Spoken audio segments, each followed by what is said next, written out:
master who started his career cracking one-liners and playing the piano on the Northern Club circuit. He found national fame in the late 60s on the television talent show Opportunity Knocks, and from that moment on, he had the British public laughing. Les looked funny, and he was funny, instinctively so. Interviewers over the years would struggle to get a serious word out of him. One who tried was Michael Parkinson. So let's begin with a look at Parky, cracking up over territory that Les excelled in. Laughter over language barriers, and the classic mother-in-law joke.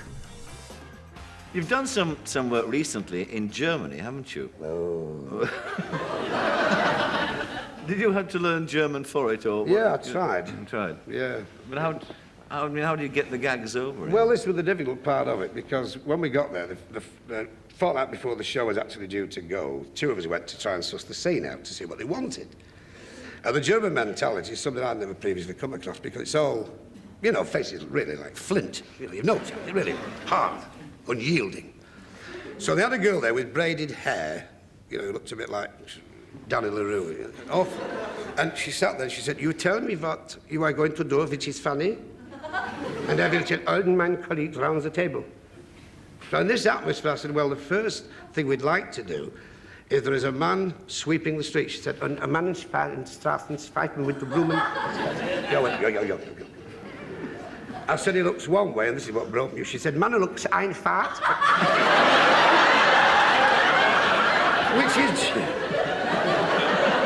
Which is German for one way. Right. And I said, he then looks the other way. She said, einfach, I said, he then lifts up the pavement and brushes the dirt underneath it. And there was a silence like a forgotten tune. And she said, I think I should tell you that in Germany, the pavements don't lift up.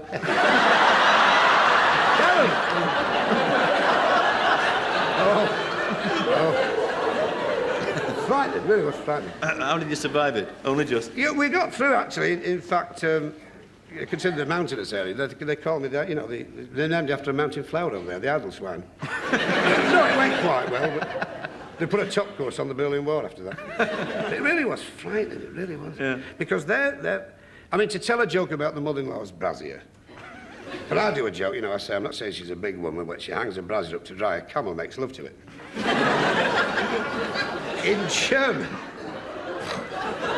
In German, this comes out like Die Schweiz muss das Busten halten, mit der Haaren mit der Ölfänzen. And by the time you've said it, you've forgotten the bloody thing. What's your mother-in-law? I mean, you've got a mother-in-law, haven't you? Oh, yeah.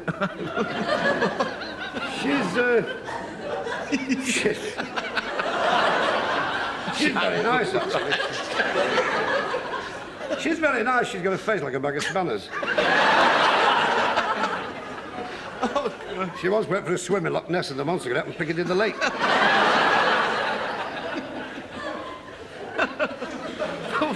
But what does she think, though, about you? I mean, does she think you're a loving son-in-law? We got really very well together. When we stay at her house, you know, which is decorated in early Dracula, she knows that I am personally very fond of pets. And you can bet your life when I go to bed of a night, there's always a black widow spider in the corner. She's a very big woman, you know. She has her knickers on a prescription.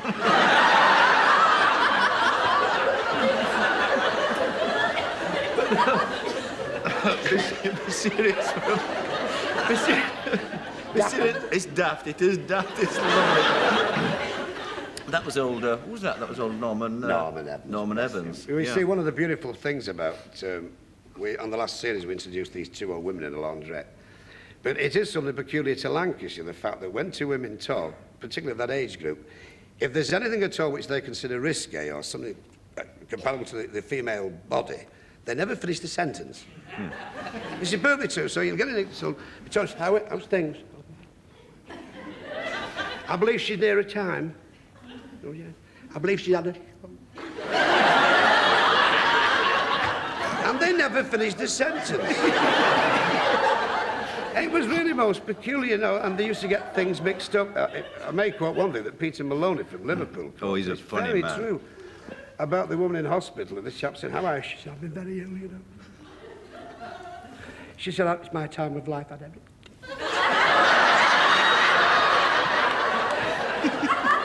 She said, it's a very serious operation. It's called an hysterical rectum. Beautiful.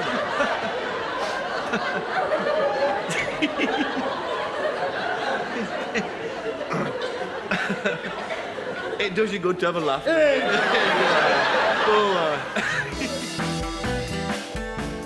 The pleasure in watching Les Dawson wasn't just about the jokes. There was also the sound of his sentences and the way he used words like a human thesaurus. He discussed this in a programme from 1977 called Word for Word with interviewer Vicky Payne. Noel Coward made Clapham funny. Private Eye made Neasden funny.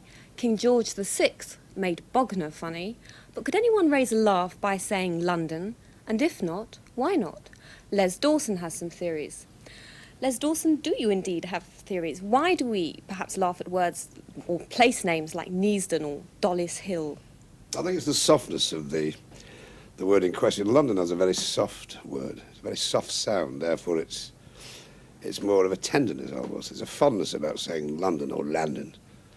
If you say Ormskirk, it's staccato, it's straight to the point. Ormskirk. Ghoul. You can't soften Ghoul. And so if you want to build any sort of a line on, say, Ghoul, you wouldn't say he was an ex-religious leader from London. Wouldn't sound very funny. But if you said he was a lapsed Methodist from Ghoul, then it starts to become funny. Do people in the north laugh at places in the south, and do we in the south laugh at places in the north? Oh, I should think so, yeah. We find Watford seems a very strange name. I fell in love, you know, with the... I used to do a gag where I met the wife at a discount store in Watford.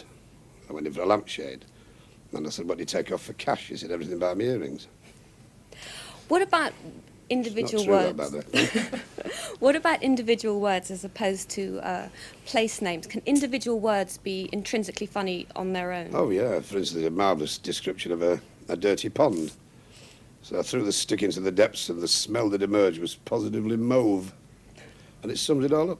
You obviously think very hard about the gag itself and about the punchline. Do you think equally hard about the order in which you put the words to achieve the best effect?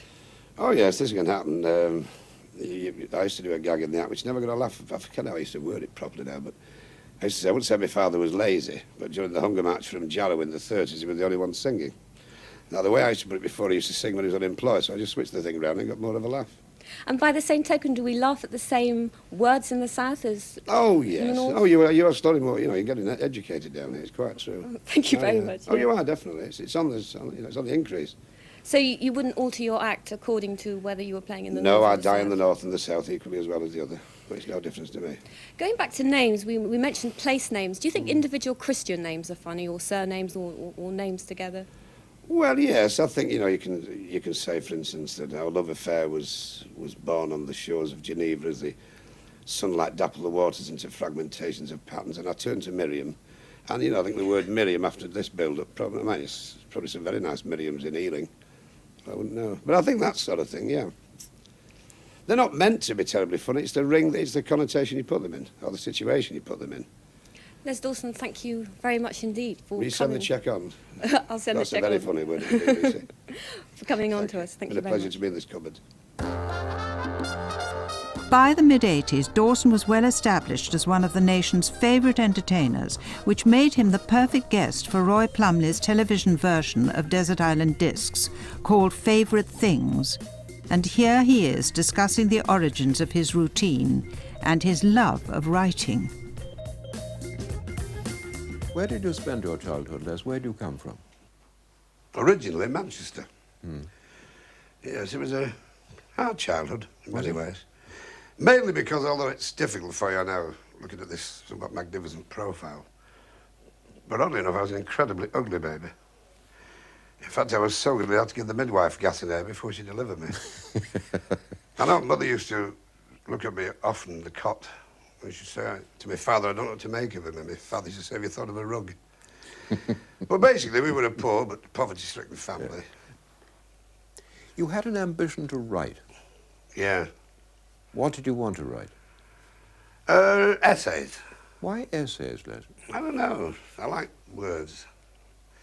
I think the only one I was ever proud. I went to Paris initially to write them, but I used to want to write things in the vein like Elijah Lamb or something like this, you know, lovely prose sort of thing. Hoarfrost hanging delicately from sodden leaves or something like this, you know. Tell me about Paris. You wanted to have a sort of left bank existence.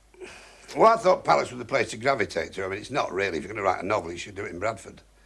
Because there's too many distractions in Paris, you know. How long were you there? About 18 months, actually. Why did you come back? Why did you leave Paris? I was broke. Is Paris a favourite thing to go back to? Oh, I think Paris is a lovely city, yeah. To me, it's like a spoilt woman, Paris, you know. I love Paris. It's very nice. It's wasted on the French, totally, you know. So you'd done some piano playing in the army and in Paris. When did comicking come into it? Well, I used to play the piano and sing and tell a few gags, especially when I sang and played the piano. But acting those days was dreadful. I mean, it really was bad. Would you like to see a little gobbet, would you? I'd love to, yes. What did you do? Well, this is... You sat yourself at the piano. Well, I found it more comfortable that way. And this was the sort of thing I used to do. Hi. And this terrible grimace. All the fillings showing. I've got quite a few fillings, you know. In fact, my gums have got metal fatigue. Oh, yes. And I go, hi there. Yeah, I just love being here, ladies and gentlemen. I'm going to play you a little song, and I hope you like it. Hey, me, my mom, and a rib ram room. Hey, my baby, and a rib ram room. My baby, coming home tonight. And I used to get paid off. Yes, Quite regular. Mm-hmm. And then, after I was living in London for quite some time. I was living in a cubicle with a plug point, past as a flat. And I went round all the clubs and so forth, and all the agents. And got the usual thing, you know, we'll let you know. We'll ring you, which was hard to do because I hadn't got a phone. That didn't dawn on me for months after. And I went to see an agent, Al Heath, his name was. He still is in existence. And he gave me a week's booking for 16 quid in Hull. Yes. Have you ever been to Hull? Doing that same act? Yes. Yes. Totally. To all these hardened fisher folk, men with salt creased into the lines of the faces, hard men. And on I went. I just want to say what a great place to be in Hull. I've been here before, but it was shut. You see? Which got roars of silence. Of course. You know, I was getting crouching ovations. And on the Wednesday, I couldn't take much, but it began to dawn on me that by this time, failure was a stark reality. Really failure. I mean, I was lucky. I mean, my only ambition in those days was for luxuries in life, like bread and shoes. You know, I think it was getting worse. And on the Thursday, I did the time-honoured mistake, although in this case it worked, of going for a few drinks. And I drank more than I should have done. Right. This So was that before night, your show? Yes. That night I got the piano. It's a great pleasure to be in this Kipper depot. And found that I was playing off key. You know, terrible things like that. Started talking about my life and how bad things were. And for the first time in my checkered career, somebody clapped in the corner, a little bald-headed man clapped in the corner. I said, thank you for clapping. He said, I'm not clapping, I'm slapping my head to keep awake. But then I started to get a few laughs, and that's how it started. Yeah. So I owe Hull quite a lot, actually. In 1984, Les became host of the popular game show Blankety Blank. He spent 6 years on the show. During this time, he lost his first wife, Margaret, to cancer, suffered his own health problems, married his second wife, Tracy, and wrote a biography that he would shamelessly plug in this appearance on The Wogan Show. So you feel, Tel? I'm okay. You're looking very fit. Well, I feel fit, actually. I'm a great believer in exercise.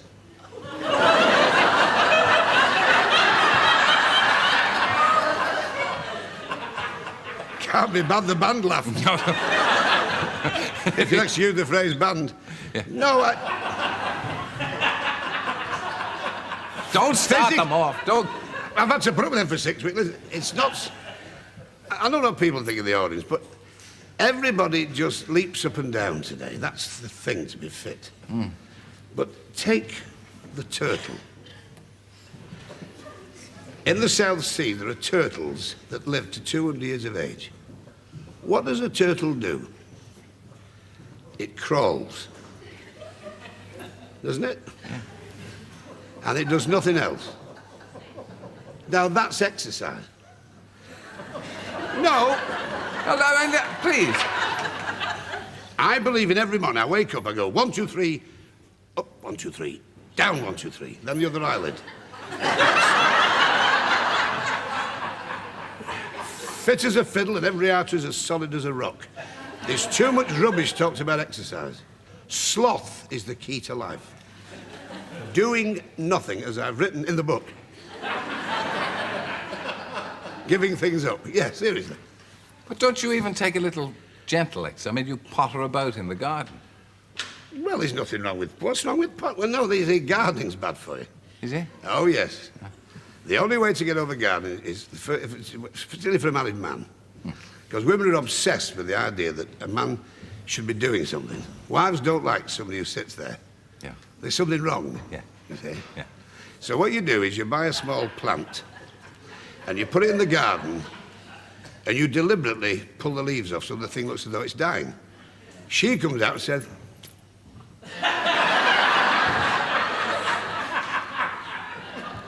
and you say, I just don't know, I haven't got green fingers. She says, well, your neck's a funny colour, but that's got nothing to do with it. That was a joke to but tell it easy. So, then you buy another plant, and you say to her, will you ever go at the first plant? And she pours a little water over it. Now, you get up at 4 o'clock in the morning, you sneak out, put a chloroform pad over the first. You sneak out and you change the flowers over. So the new flower has grown. And she said, there, I love you, future. I'll do the gardening. What a rascal. Yes! Another fine mess. And Now, it's look, all there. what about the grouting and the rendering and the DIY and that kind of stuff? Well, you must always avoid that like the plague. Yeah. Always keep away from do it yourself. You don't fancy extending the house or... No, because you see, the trouble is, if you have people in this, if you have builders in to do the house up, the first thing they will do is they will go, shh. Now, you've lived in that house for years, you're proud of it, it's your domain, it's where your children have their nest, and you're happy with that house. Suddenly this fella comes in with overalls, takes a few measurements and goes, and then he sighs, they all go, which means that for years you've been living in a Gothic slum and you didn't know it. So you've got to keep well away from that. What you do, you go to a theatrical agency and find an actor who's not worked for years, right? Or even Lionel Blair, something like that. Get them to come round and say, what a magnificent house! You would be a fool to change it. Leave it as is. It's the art of getting no stress. Stress-free life. But then, why get married if you want a stress-free life? And you've just done that. Well, yes, you've got a good point there, but I'm very lucky. Yeah? Yes, she does, I mean, she does things her way, and I do things her way. Does she nag? She never nags. I've found the perfect answer to nagging.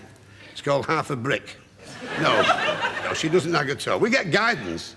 I get guidance off Tracy, Do you? but that's all. Yeah, she guides me very gently.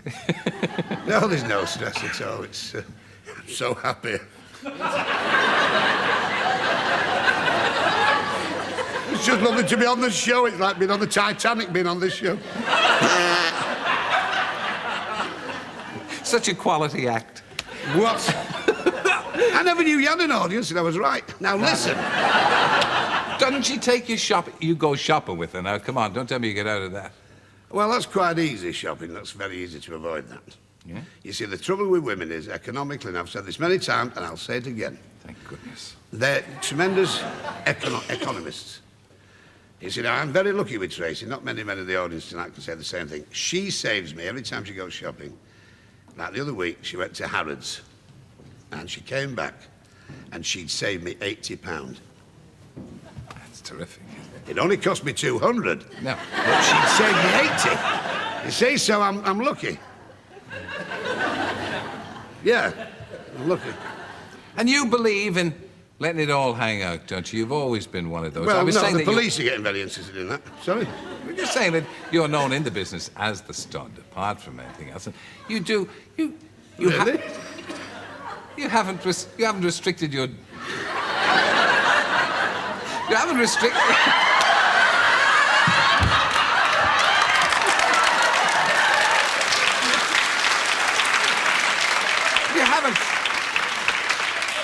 I mean, you had a small illness there, and you had a small illness some time ago. Now, you must have had the doctor go around saying, look, cut down on the fags, cut down on the drinking, cut down on the eating. You mean you've just taken no notice? Well, no, that's not strictly true. They all gave me these, except, as everybody knows in the audience, if you've had a slight illness, straight away there seems to be a power surrounding us which suddenly predetermines that you are now suspect for every germ, microbe that ever coexisted on this planet. You're going to get it. So, first of all, the greybeards come round and they look at the size of you, the weight, first of all. They looked at my stomach, which we all have to do, because that's the way it is. That had to go. They said, you'll have to diet. I said, what colour? I did all the gags. It didn't make any difference. First of all, lose weight. Don't smoke. Don't drink.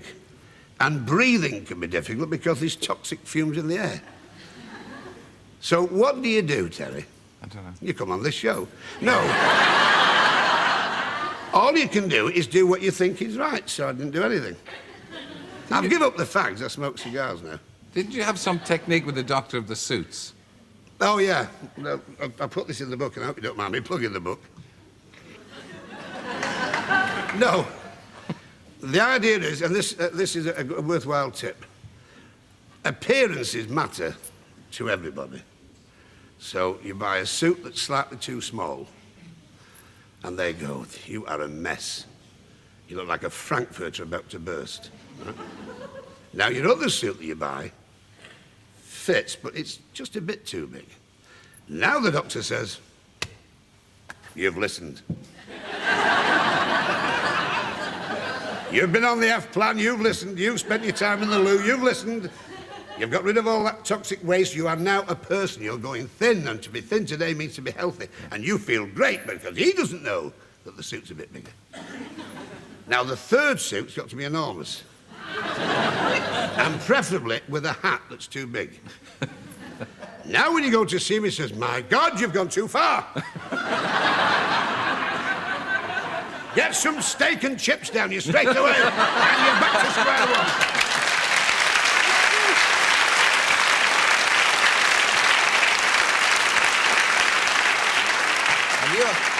Despite all you say, you're an old traditionalist at heart, aren't you? You're going to do panto this year, Jack and the Beanstalk. Jack and the Beanstalk at Sunderland, yes, but nice.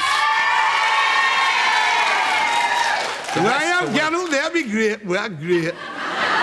Two nice people, Rosemary and Diamond and Leighton, a nice team, yeah. So it's been a busy year with the book and the thing. You're doing it to avoid the in-laws, aren't you? The panto. No, my in-laws are fabulous. Are they?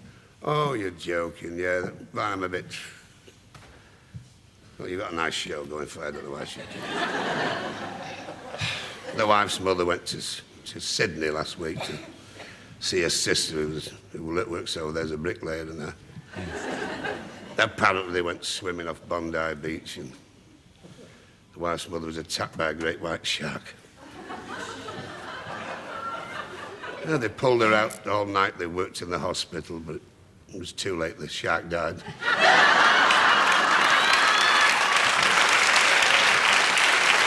I had a feeling that it would. Everybody's very pleased that you're so happily remarried and that Tracy, your wife's looking after you so well. Well, we still got the wedding present. Have you? Good. Yeah, it's still ticking away there. Ladies and gentlemen, my friend Les Dawson. Yeah.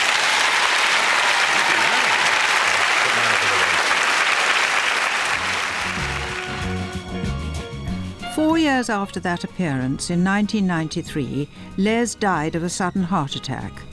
He was 62. Since then, he's been cited as a major influence and inspiration for many of today's comedians. So, let's end with one of the routines that made his peers and the public fall for him so heavily. It's from a 1976 appearance on Parkinson, with Les playing up whilst playing the piano. We'll start off with Side by Side, so let's hear you sing. You ready? Raise the roof. It won't take much doing. The guttering's on the inside.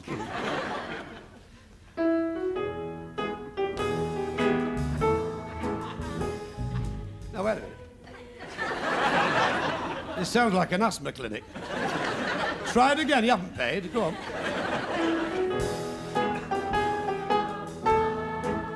That's it.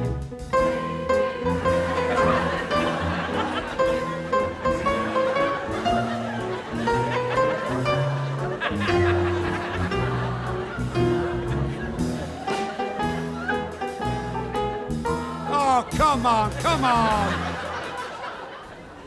Try this one. The bells are ringing for me and my gal.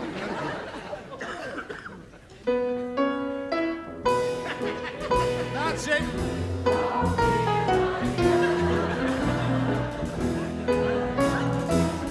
That's the idea. Give it up.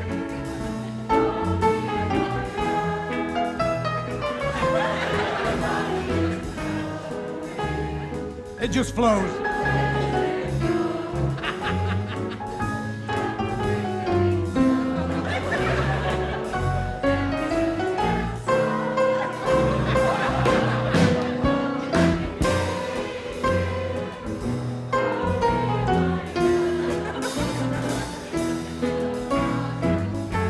My father always said if you could play the piano, son, you'll never be short of a bob or two. Wrong.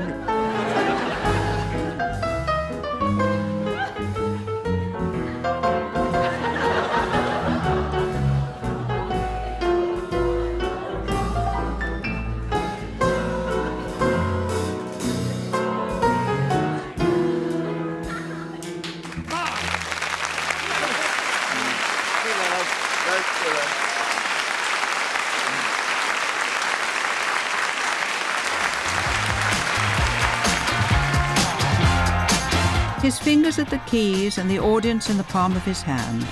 That was a comedy master at work.